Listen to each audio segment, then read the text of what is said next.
Upcoming ఓటీటీలో release అయ్యే movies. Jumbo Circus October 24న సన్నెక్స్ట్ ఓటీటీలో రిలీజ్ కానుంది. They call him OG Pawan Kalyan, Priyanka, Arul Mohan కలిసి నటించారు. అక్టోబర్ 23న నెట్ఫ్లిక్స్లో రిలీజ్ అయింది. పౌర్ణమి అక్టోబర్ 23న థియేటర్లో రిలీజ్ కానుంది. ఢిల్లీ క్రైమ్ 3 నవంబర్ 13న నెట్ఫ్లిక్స్లో రిలీజ్ కానుంది.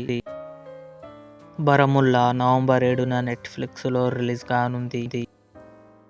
సూపర్ సుబ్బు సందీప్ కిషన్ నటించాడు. కమింగ్ సూన్ నెట్ఫ్లిక్స్లో రిలీజ్ కానుంది. బాహుబలి ది ఎపిక్ అక్టోబర్ 31న థియేటర్లో రిలీజ్ కానుంది. కాంతారా చాప్టర్ 1 రిషబ్ శెట్టి, రుక్మిణి వసంత్ కలిసి నటించారు. నవంబర్ 27న అమెజాన్ ప్రైమ్ వీడియోలో రిలీజ్ కానుంది. ట్రోల్ 2 డిసెంబర్ 1న నెట్ఫ్లిక్స్లో రిలీజ్ కానుంది. ఇవి అప్కమింగ్ ఓటీటీలో రిలీజ్ అయ్యే ఆల్ మూవీస్ లిస్ట్. ఈ వీడియో మీకు నచ్చినట్లయితే లైక్ చేయండి, షేర్ చేయండి, మా ఛానల్ని సబ్స్క్రైబ్ చేసుకోండి.